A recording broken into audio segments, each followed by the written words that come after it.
आज का जो टॉपिक है स्वतंत्र एवं निष्पक्ष मताधिकार, चुनौती और समाधान। मैं इसके बारे में बोलूंगा, लेकिन उसको बोलने से पहले दो बात जरूर कहूंगा। मलिक साहब चले गए होते तो उनके सामने भी थे। देखिए, मैं कैसे जैसे बताया उत्तम सिंह जी ने कि मैं लॉ का स्टूडेंट हूँ, मलिक साहब भी लॉ के स्टूडेंट थे, आगे सुपर एडवोकेट भी बैठे हुए हैं जो मुझे पता चला है।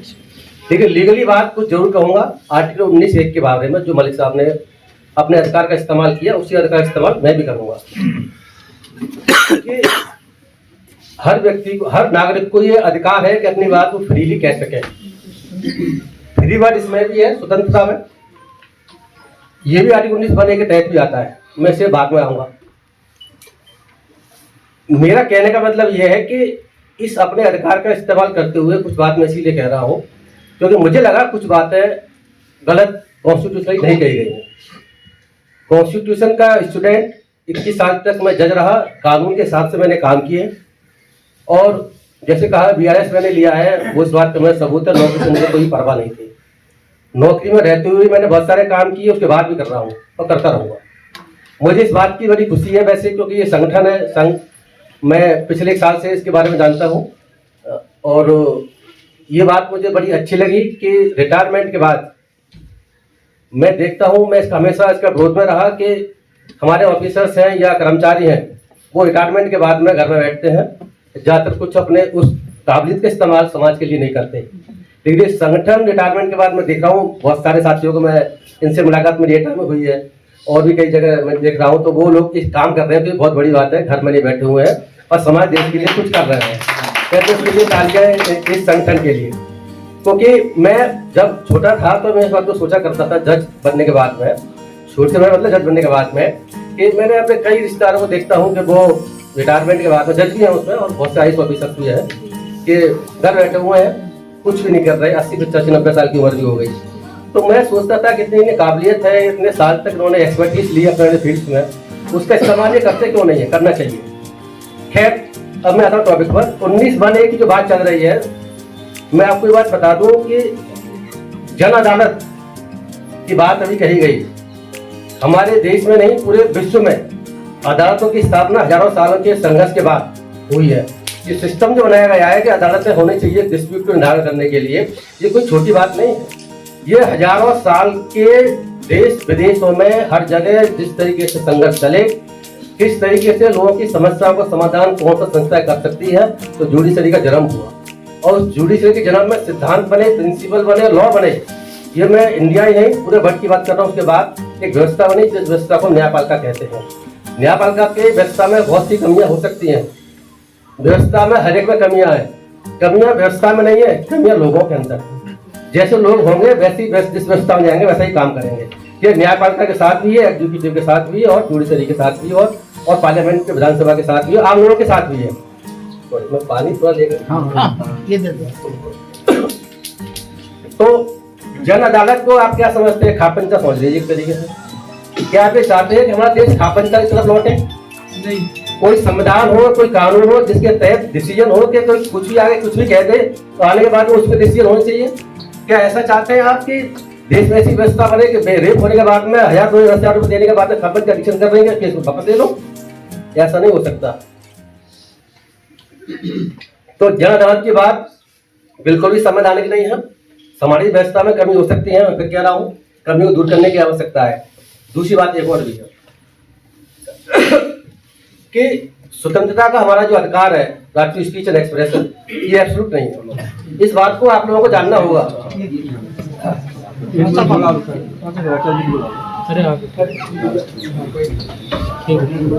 ठीक है, बाद में बता रहे।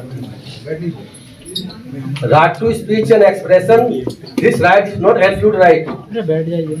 हमें ये बात समझनी होगी कि हमारे संविधान में ही स्पीच और एक्सप्रेशन का अधिकार 19(1) में दे रखा है। उसी संविधान के आर्टिकल 19(2) ने इस राइट के को किसी शर्तों पर, किसी कंडीशंस में इस राइट पर रेस्ट्रिक्शन लगाई हुई है। मैं आपसे एक बात जानना चाहता हूँ कि जो अनिल मिश्रा आप देख रहे होंगे, बाबा साहब के बारे में बहुत कुछ बातें कह रहा है, क्या वो स्वतंत्रता उसको है?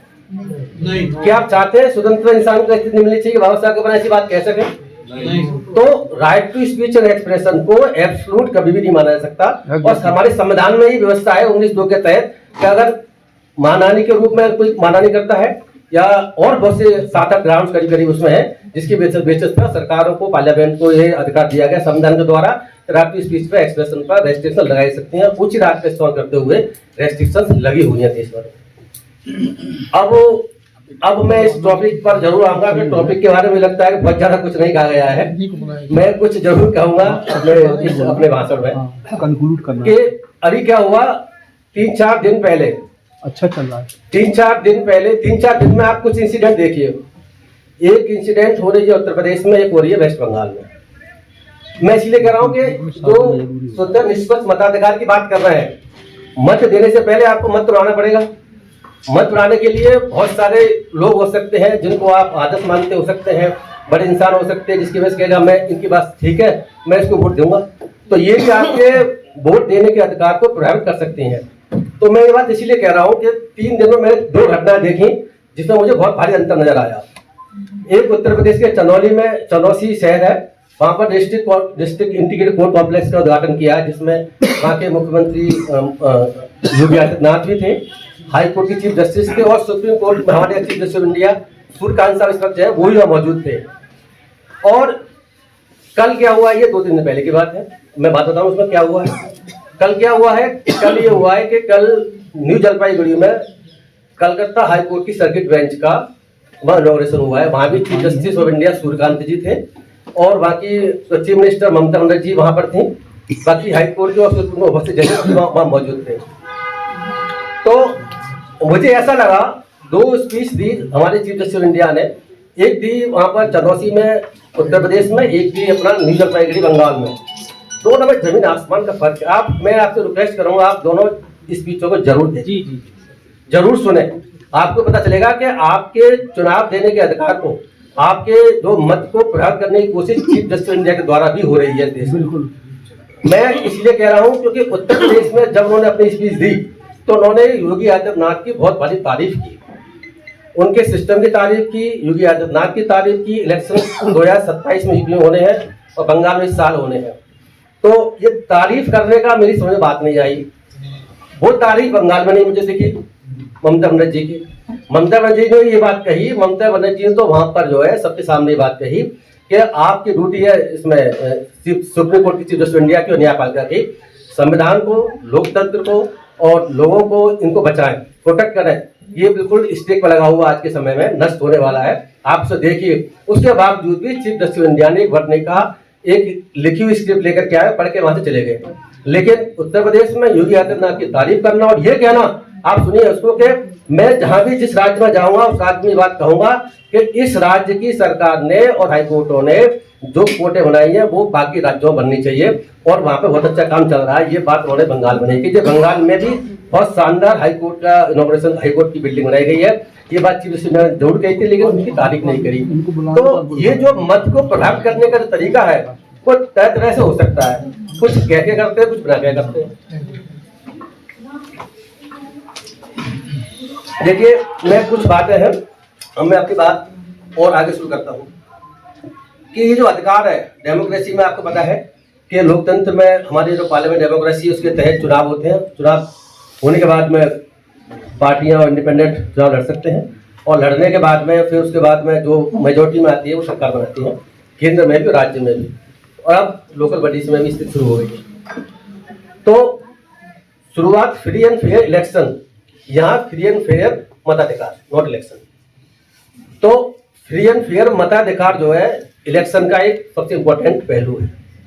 इलेक्शन फ्री एंड फेयर हो नहीं सकता अगर मताधिकार आपका फ्री एंड फेयर ना हो। यस, तो आपने जो चेंजेस इसमें जो किया है, मैं चौंका। पहले मैंने सोचा फ्री एंड फेयर इलेक्शन की बात कर रहे हो, फ्री एंड फेयर सफरेज की बात कर रहे हैं, वोटिंग राइट की बात कर रहे हैं। इलेक्शन तो बहुत बड़ी प्रक्रिया है, तो मताधिकार जो है उसका एक अलग पहलू है और मताधिकार से ही बात शुरू होती है।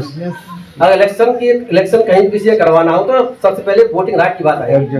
अब वोटिंग राइट की स्थिति देश में क्या है, अब ये समझिए। इलेक्शन कमीशन ऑफ इंडिया को संविधान ये अधिकार देता है कि वोटिंग राइट, वोटिंग का लिस्ट बनवाना, इलेक्शन स्वतंत्र रूप से करवाना, ये जिम्मेदारी किसकी है? इलेक्शन कमीशन ऑफ इंडिया की, ये सरकारी चीफ जस्टिस इंडिया की नहीं है। जो हमारे अभी पहले वक्ता कहे गए थे। आप संविधान में देख लीजिए, मैं एक बात गलत कह रहा हूँ तो आप मुझसे जरूर टोकिए। मेरी चुनौती है, जिसको भी टोकना चाहे मुझसे बहस करना। इलेक्शन कमीशन ऑफ इंडिया को ही हमारे देश के संविधान ने ये शक्तियां दी गई हैं कि फ्री एंड फेयर इलेक्शन कराना duty election commission of India की है। कोर्ट में केस जब जाता है तब आती है बात। कोर्ट में केस कभी जाएगा किस तरीके का तो उसका डिसाइड करेगा। कभी भी संविधान और हमारे इसमें न्यायपालिका वो शक्तियां दे रखी हैं जो शक्तियां अदरवाइज एग्जीक्यूटिव होती है। विवाद होने पर न्यायपालिका पिक्चर में आती है, जनरली ऐसा ही होता है। लेकिन मैं ये कहूँगा कि न्यायपालिका ने पिछले करीब बहुत सालों से, मैं 14 की बात नहीं करूँगा, उससे पहले भी मैं देखता आ रहा हूँ कि कार्यपालिका और विधायिका की शक्तियाँ अपने जो है एक अपने अंदर ले रखी है उन्होंने, और वो उन शक्तियों का इस्तेमाल कर रहे हैं जिन शक्तियों का इस्तेमाल विधायिका हमारी और जो कार्यपालिका को शक्तियाँ दे रखी थी। मैं इसे उचित नहीं मानता, लेकिन इस पर ज़्यादा बहस मैं इस पर नहीं करना चाहता हूँ। अब देखिए इलेक्शन कमीशन ने कर क्या रहा है। अब इलेक्शन कमीशन ऑफ इंडिया की जिम्मेदारी है कि वो मताधिकार के लिए कम से कम पहले सबसे पहला काम शुरू होता है वोटिंग राइट का। वोटिंग राइट का मतलब क्या है, वोट देने का अधिकार का, यानी कि वोटिंग लिस्ट में नाम होना।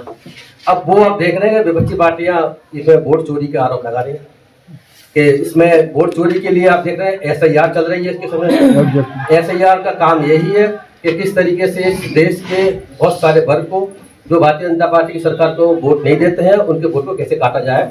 ये एक तरीका है SIR के रूप में जो बड़े पैमाने पर देखने को मिल रहा है। सुप्रीम कोर्ट भी इसमें केस चल रहे हैं, लेकिन अभी तक कुछ खास थोड़ी बहुत हम देखते हैं कि कुछ सुप्रीम कोर्ट ने जरूर कहा है, लेकिन अभी भी वोट कर रहे हैं। उत्तर प्रदेश में देखो 3 करोड़ के आसपास तो नाम गायब है। अब देखिए हर राज्य से मुझे लग रहा है नाम गायब है वोटिंग लिस्ट से, तो जुड़े कहाँ पर है? नाम गायब हो रहे हैं, जुड़े कहाँ पर है? तो क्या हमारे देश की आबादी घट गई? क्या वोटर्स जो हमारे देश के बनने रहे सब लोग मरी रहे, जिंदा कोई भी नहीं हो रहा, 18 साल कोई पैदा नहीं हो रहा? तो ये SIR का जो विवाद है, तो ये SIR जो विवाद है, वोटिंग राइट को लोगों के वोट चोरी का जो क्वेश्चन है, वास्तव में बहुत इंपॉर्टेंट क्वेश्चन है।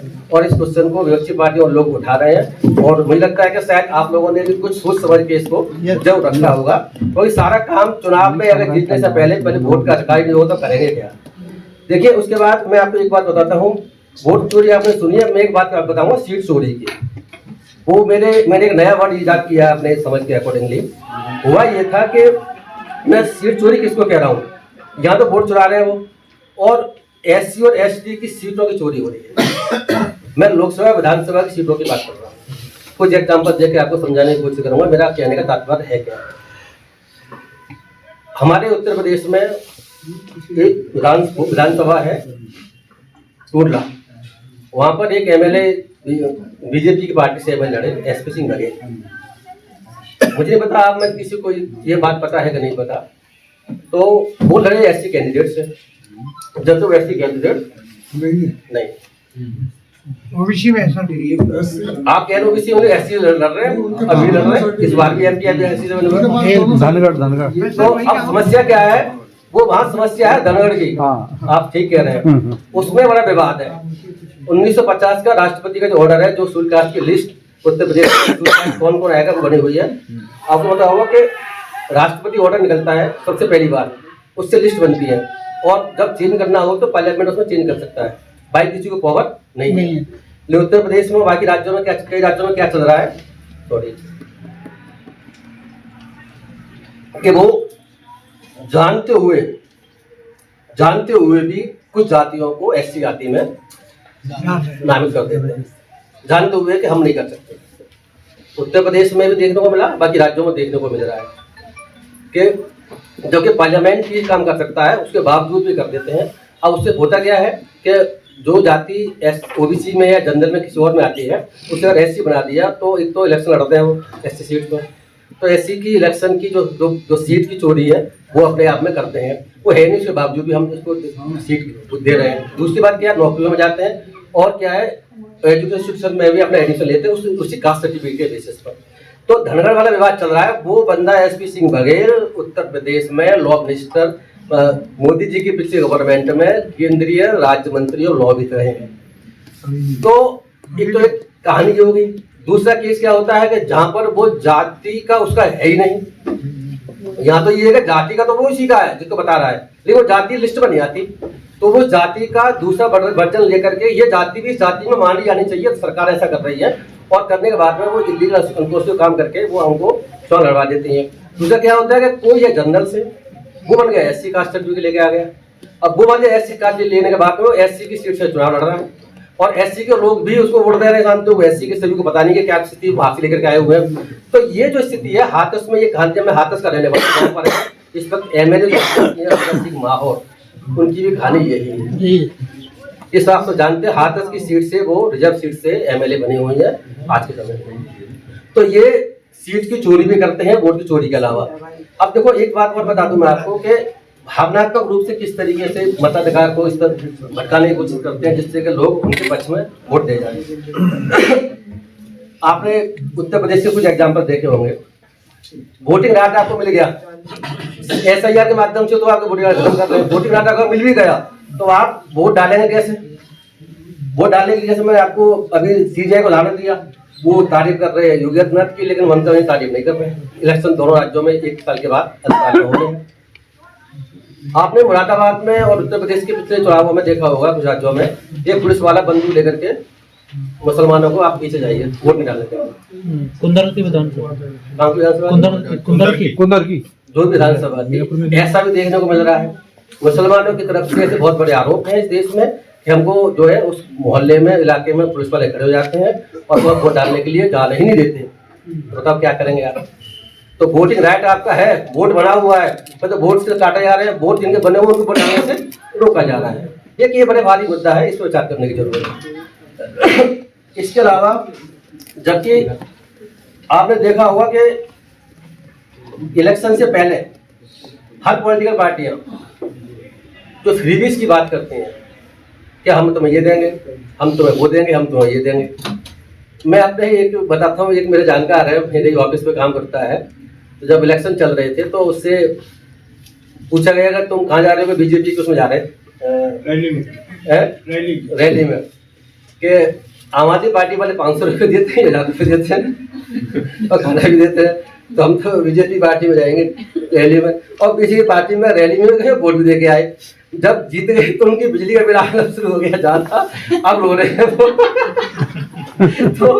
तो वोटों के मतलब मत देने को प्रयास करने के तरीके आप देखिए कि 1000 रुपये उन्होंने बढ़ा दिए। मोदी ने क्या किया कि किसान निधि 2 महीने पहले इलेक्शन से पहले 24 से किसान निधि 3000 खाते में चलेगा, तो सारे किसानों ने वोट उनको दे दिए। ऐसा बहुत देखने को मिलता है। तो ये फ्री एंड फेयर मताधिकार की जो कहानी है, ये फ्री मताधिकार की कहानी की इस तरीके से लोगों को प्रयास करने की कोशिश होती है। तो ये सारी बहुत सी चीजें हैं जो देखने को मिल रही है। इसमें इलेक्शन कमीशन को हमारे को निष्पक्ष होना पड़ेगा। न्यायपालिका की जिम्मेदारी बनती है कि न्यायपालिका भी अपनी भूमिका को अच्छी तरीके से निभाए, और जब तक ये बात नहीं हो, हम भी लोग अपने अधिकारों को समझें। जब तक ऐसा नहीं समझेंगे तब तक बात नहीं बनेगी। मैं बस खत्म करता हूँ। Thank you. बहुत बढ़िया।